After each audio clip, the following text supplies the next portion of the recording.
જય માતાજી, જય શ્રી કૃષ્ણ. કેમ છો? બધા મજામાં જ હશો. તો અત્યારે વાગી ગયા છે સવારના 10:30 અને આજે આપણે બનાવવાના છે કેળાનું શાક.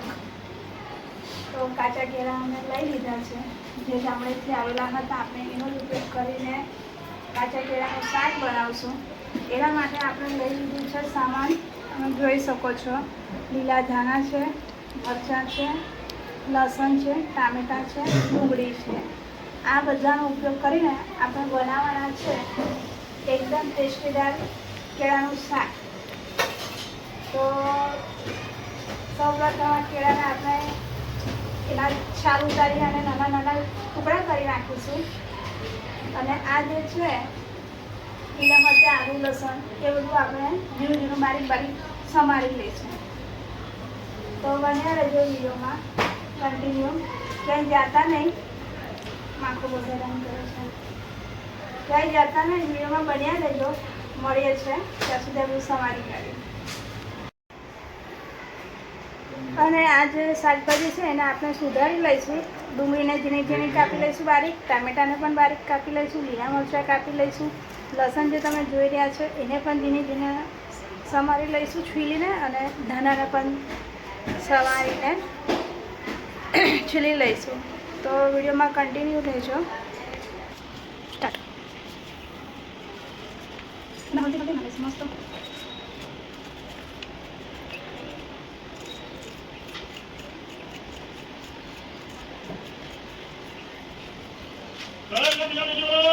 બસ.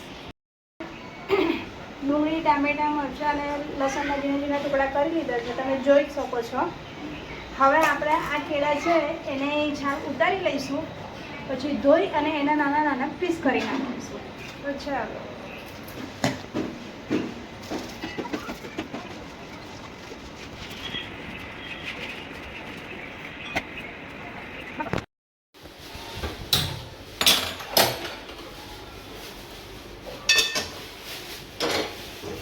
પહેલાં આપણે કઢાઈ મૂકી દઈશું, એમાં થોડું તેલ નાખી દઈશું.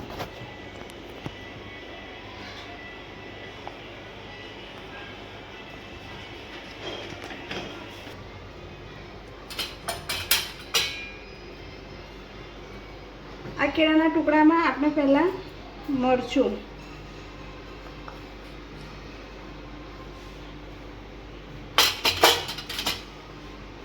હળદર, મીઠું અને ગાર્લિક જિંજરની પેસ્ટ નાખી દઈશું આની અંદર. તમે જોઈ શકો છો.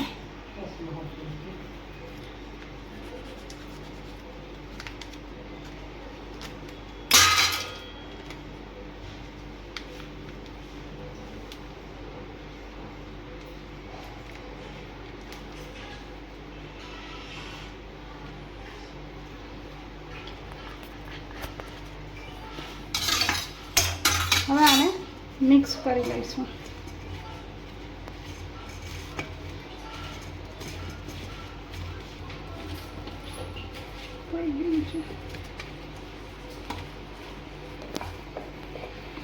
આ રીતે સારી રીતે મિક્સ કર્યા પછી આપણે આ જે તેલ છે એમાં આને ફ્રાય કરીશું.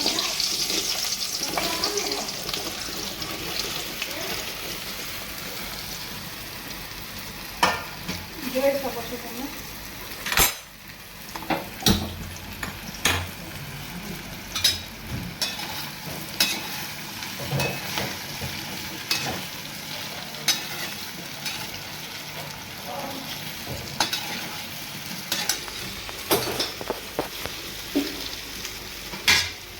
આમાં આપણે સ્વાદ અનુસાર થોડું મીઠું પણ નાખી દઈશું.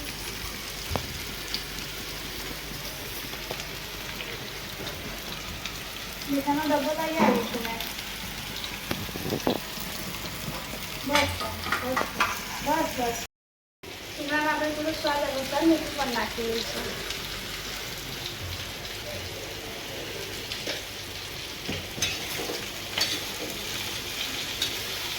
આને હળવી આંચ પર શેકાવા દઈશું.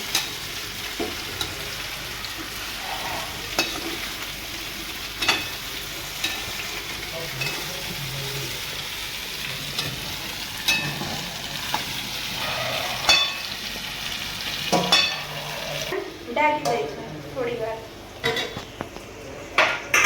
ત્યાં સુધી આપણે આ મસાલો રેડી કરી લઈશું. આપણે આ જે મસાલો છે એને તેલમાં શેકી લઈશું. જ્યાં સુધી કેળા બફાય છે ત્યાં સુધી આપણે આ મસાલાને શેકી લઈશું. બીજી કઢાઈમાં અહીંયા લઈ લીધી છે મેં મોટી કઢાઈ.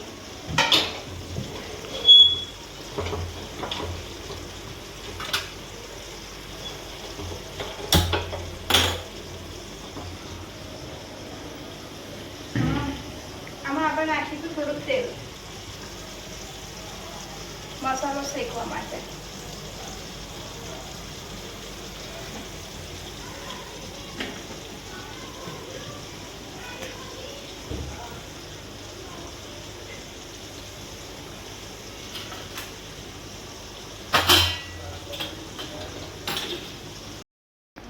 મેં એક કઢાઈ મૂકી દીધી છે. અંદર તેલ નાખી દીધું છે. તેલ ગરમ પણ થઈ ગયું છે આટલું. અને અંદર મેં જીરું આપણે જીરું નાખી અને આ બધો મસાલો મસ્ત બધાય અને આ બધો જે મસાલો દેખાય છે આપણે અંદર શેકી દઈશું. સૌપ્રથમ આપણે અંદર જીરું એડ કરી દઈશું. જીરું આપણે નાખી દીધું છે. ત્યાર પછી આપણે એમાં લસણના ટુકડા નાખી દઈશું.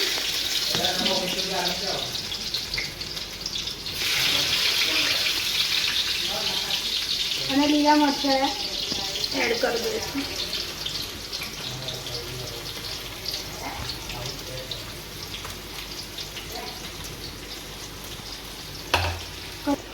આમાં થોડા આપણે કઢી પત્તા એડ કરી દઈશું.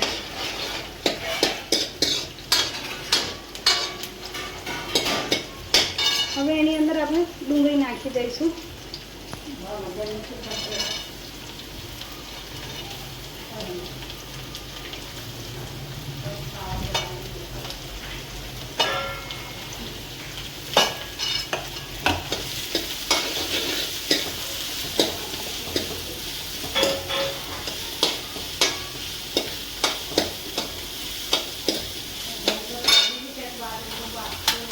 હવે એમાં આપણે સ્વાદ અનુસાર મરચું નાખી દઈશું.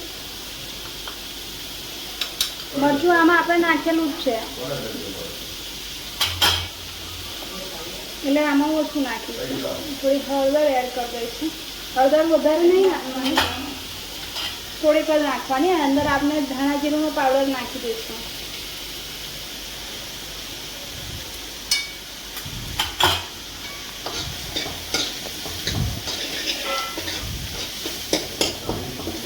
બધાને સારી રીતે મિક્સ કરી શેકાવા દઈશું.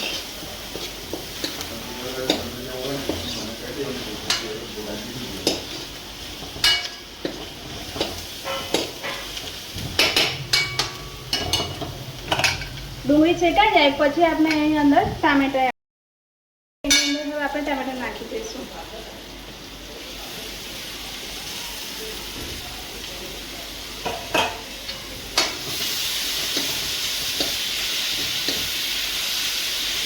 એમાં નાખી દઈશું સ્વાદ અનુસાર મીઠું.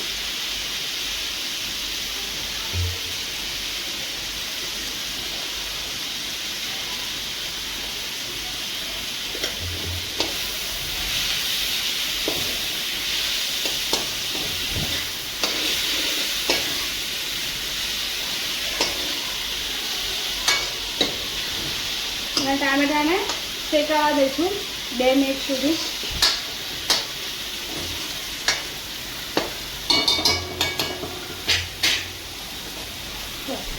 મસાલો સારી રીતે શેકાઈ ગયો છે.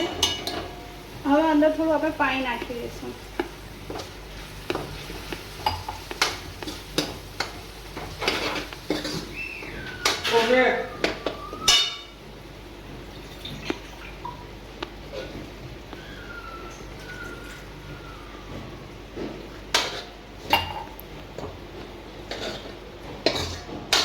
પાણી નાખ્યા પછી ફરી પાછું આને થોડું 2 મિનિટ માટે શેકાવા દઈશું. ત્યારબાદ આ આપણે જે ફ્રાય કરેલા કેળા છે એ મસાલામાં એડ કરી દઈશું.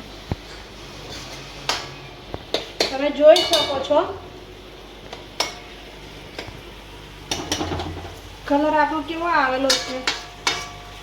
એકદમ મસ્ત જોઈને મોઢામાં પાણી આવી જાય એવો, અને એની ખુશ્બુ પણ એકદમ મસ્ત આવી રહી છે, જોઈ શકો છો.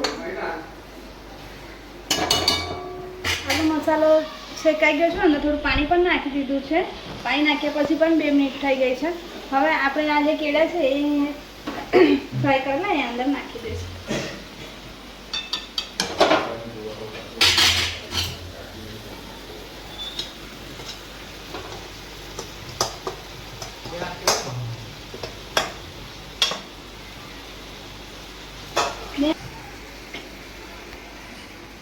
કેળા આપણે નાખી દીધા છે, અને સારી રીતે આપણે હલાવી દઈશું.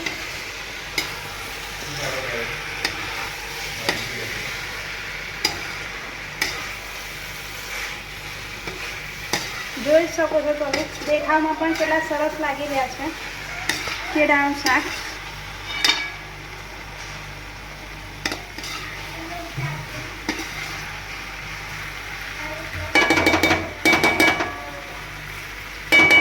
આ રીતથી શાક બનાવે તો શાક બહુ જ ટેસ્ટી બને છે. તમે પણ ટ્રાય કરજો કોઈ દિવસ. કેળા આપણે બજારમાંથી લાવ્યા નથી, કેળા આપણી પાસે હતા જ, જે મારા મામાના ઘરેથી આવ્યા હતા. મારા મામાના ઘરે કેળાની વાડી છે, ત્યાંથી લાવ્યા હતા કેળા, તો આપણે એનું કેળાનું શાક બનાવી દીધું. હવે આ કેળાનું શાકમાં થોડું અમે ગ્રેવીવાળું બનાવીશું, એટલે થોડુંક પાણી નાખીશું અંદર.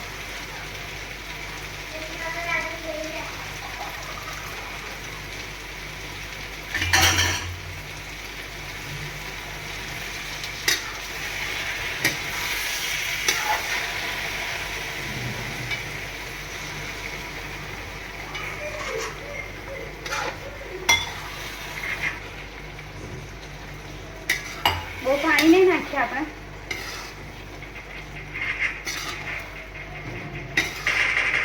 હવે આને 2 મિનિટ માટે આપણે થવા દઈશું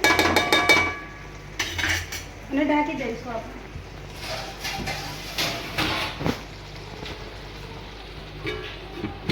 ઢાંકી દીધું છે 2 મિનિટ માટે. ત્યાર પછી એની અંદર ધાણા નાખી દઈશું.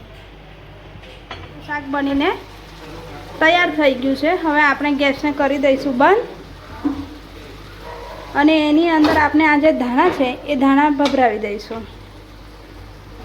મેં અહીંયા ધાણા ધોઈ કાઢ્યા છે, અને ધાણા આપણે શાકમાં એડ કરી દઈશું.